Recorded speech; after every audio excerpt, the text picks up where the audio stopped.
Hello and welcome back to the channel Learn now.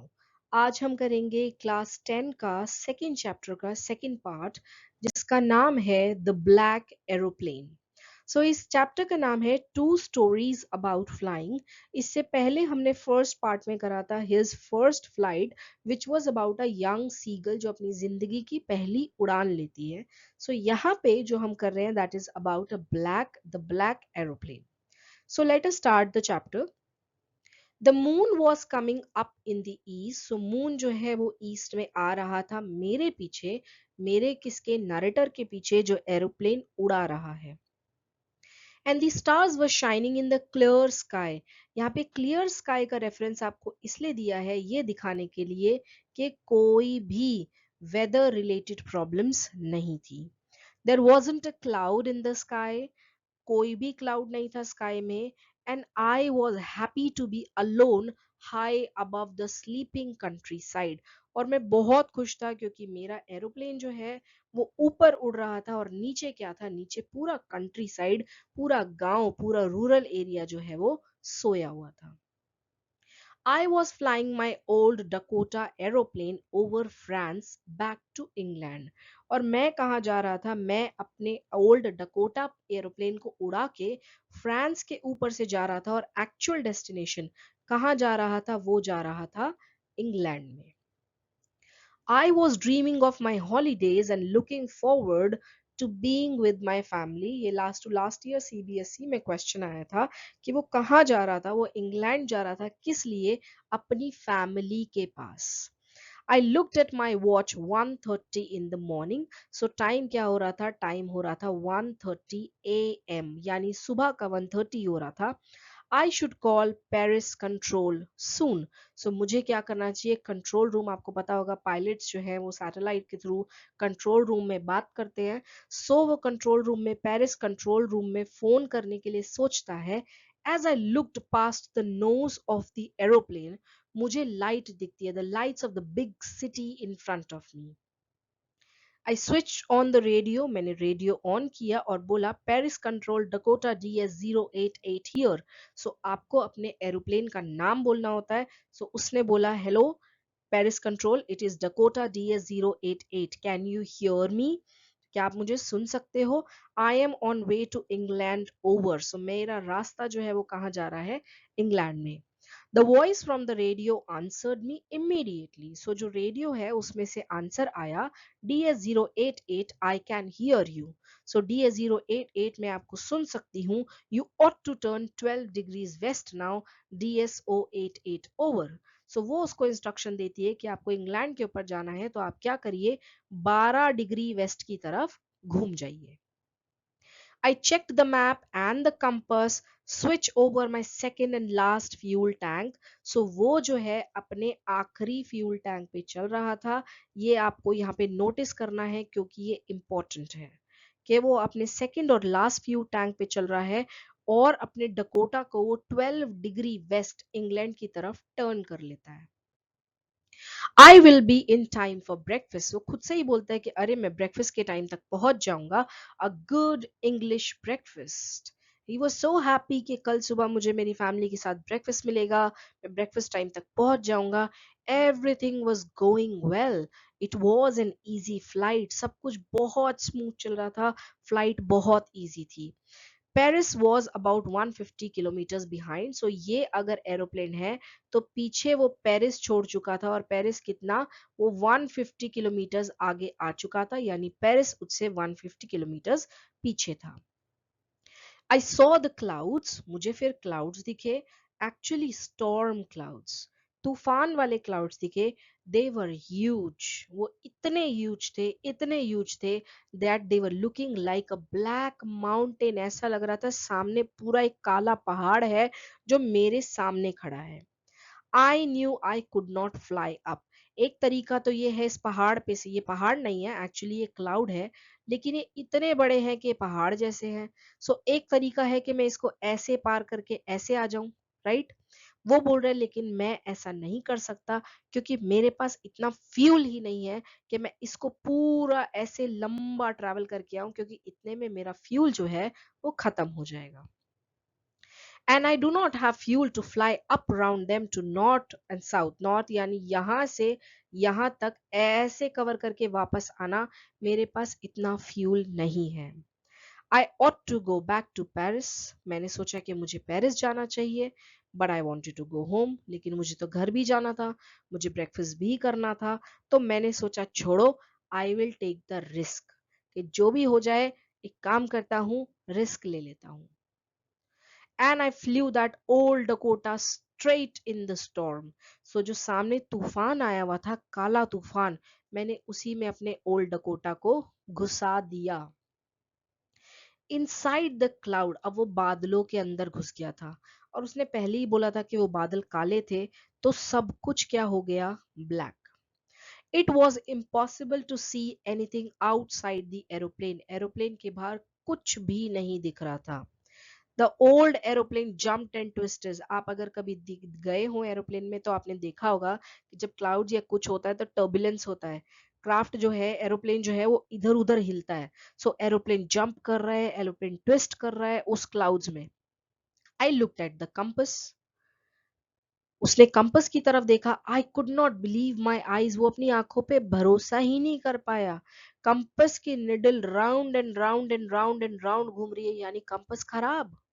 It was dead, it would not work. So वो help भी किसकी लेके, compass क्या हो गया, खराब।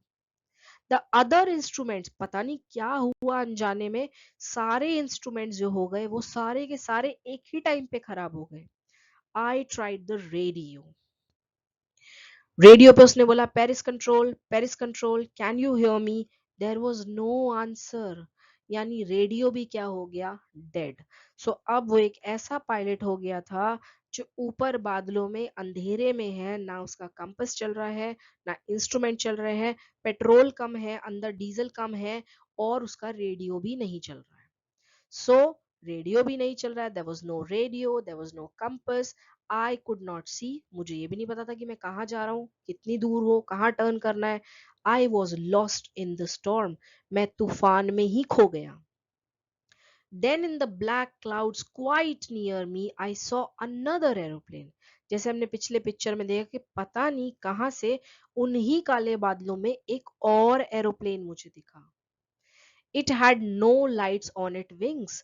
जनरली एरोप्लेन के विंग्स पे लाइट होती है, लेकिन उस एरोप्लेन के विंग्स पे कोई लाइट ही नहीं थी। लेकिन फिर मुझे कैसे दिख रहा था वो उसे इसलिए दिख रहा था because it was flying next to me, बिल्कुल मेरे साथ साथ उड़ रहा था। I could see the pilot's face, मैंने पायलट का फेस भी देखा। That he turn towards me, उसने मेरी तरफ टर्न किया। And I was glad, I was very happy कि कम से कम इस तूफान में कोई और तो मेरे साथ है। He lifted one hand and waved. Follow me, he was saying, follow me. तो मैंने उसका एक हाथ देखा, उसने हाथ उठाया और इशारा करा, follow me, यानी मेरे पीछे पीछे आ जाओ। He knows that I am lost. मैंने सोचा वाह, इसको पता है कि मैं गुम गया हूँ, मैं खो गया हूँ। He is trying to help me. ये तो मेरी हेल्प करने की कोशिश कर रहा है।